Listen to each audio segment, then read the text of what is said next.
Hello and welcome to Dear Daniel PS. This is your host, Amy Lee McCorkle, and what we're going to talk about today is what it's like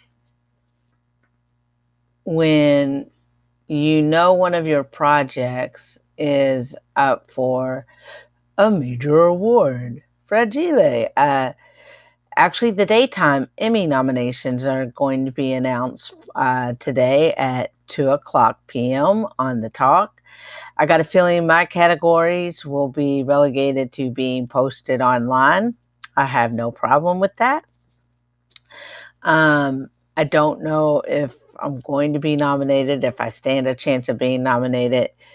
I simply tossed our hat into the ring for Best Nonfiction Event or Series, or Best Nonfiction Writing Series or Event. So, what's that like? Well, I gotta say, I'm a little preoccupied, and it makes doing the simplest of things kind of hard. Uh, like now, what I'm doing is I'm doing things that I have to do anyway, like simple, basic stuff.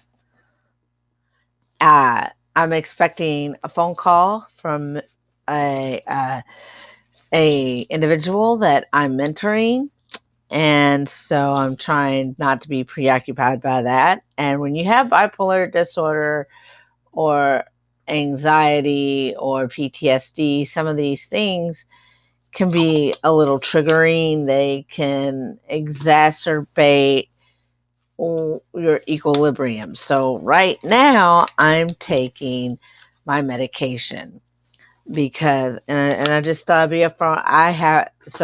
I'm taking Depakote and Boost Bar, and this is me opening my soda. Um, so when you're waiting for nominations, if it means the world to you, and if your existence is built around that, it's going to be very troublesome. It shouldn't be the award that drives you to create.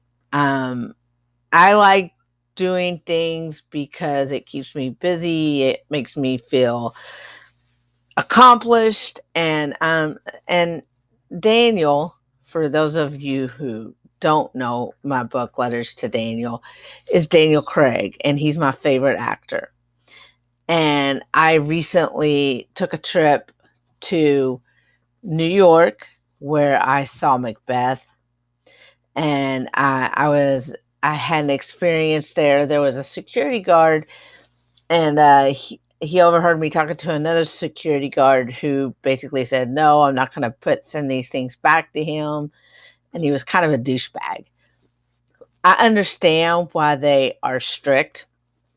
First of all, with weirdos out there and wackadoodles, you can never be too careful. Second of all, COVID is a thing, and I'm sure they don't want it traveling back into the theater to infect all of the cast members. Um, but what Daniel heard, another security guard actually overheard, and his name was Chris. And if you're out there, Chris, and if you happen to hear this podcast, um, thank you for giving me the experience of a lifetime. He talked to the security. Daniel overheard. Daniel asked, what are you talking about?" And he explained what my book and movie were about. And he got excited. And he said, "Well, listen, I can't take it directly, but if you ship it to the theater and you address it to me, then I will have them. But you got to get it to me before the show's run is over." So that, even though I didn't get to meet him face to face, I got to see him act in Macbeth in a theater where there really isn't a bad seat. That's the Longacre. And, you know, if you ever get the chance to meet your heroes, they say, don't meet your heroes. Well, this was one of those things that was like a waking dream come true. We went to the Serendipity with the big giant frozen hot chocolates and MoMA, the Modern Museum of Art, and we went to Daniela Trattia, which was an authentic Italian food place. We ate New York style pizza, and we went to Bubba Gump, and we had like drinks, and it was just really, really an amazing time. And you know, when I reflect back on that, I reflect back on the film that I submitted to the daytime Emmys, Breaking Through, and that was a beautiful experience too. Near the end of last year, with my good friends Tim and Abby and Caitlin Druck, the Druck family. They are awesome. Missy helped financially. Missy had to work, so she wasn't able to participate as much hands on production wise, but she's always there as a producer.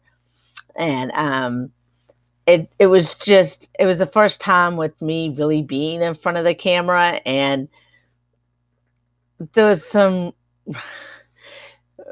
I'll talk about some of the stuff we did. Tim made sure I was relaxed. And Tim and Abby made sure I was comfortable, relaxed. And when I did get in front of the camera, and Caitlin, they created a monitor for me, and out of a old giant TV screen. And when we filmed outside, it was the first time it was 35 degrees, and we were on the boat docks, and it was absolutely freaking freezing.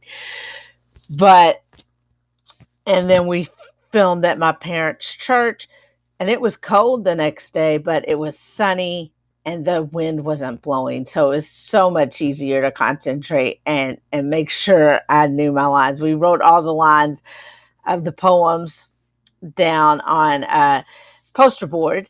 And, when it was finally all put together, it was truly a collaborative effort between me and the Druck family and Missy. And you know, whether or not we get nominated, I'm really proud of the work, and I feel comfortable standing by it. And I suggest um, to anybody out there, because like Macbeth and that film were full circle moments. It proved I could make another movie after Letters to Daniel, and and I can make a good one. And we've won a couple of awards with it. We've gotten a lot of official selections. So I feel like today would be really sweet if we could snag a nomination. But I'm not holding my breath, but I'm holding my breath because I'd be lying if I said I wouldn't be thrilled with a daytime Emmy nomination. Um, I want to take a moment here to thank an AOF Indie Gathering Imaginarium, because those three places have inspired and nurtured me over the last the first film was in 2014, so they have nurtured me since 2014, and that's about 8 years. And I also want to say kind of RIP Luke, my sweet boy. He was in Orange Tabby, he had diabetes, and he got real sick, and we had to his organs were shutting down, and I'm going to start crying, so I'm going to stop talking about it. And Nancy's in here somewhere. So, Daniel, if you got pets, I'm a fur mommy. Um, And just to bring things to a close, if you're out there and you're creating and you're dreaming of the big, whether you're dreaming of the big time, you're doing it for fun, or you are wanting to be an indie stalwart, it is possible, doable, and great things can happen.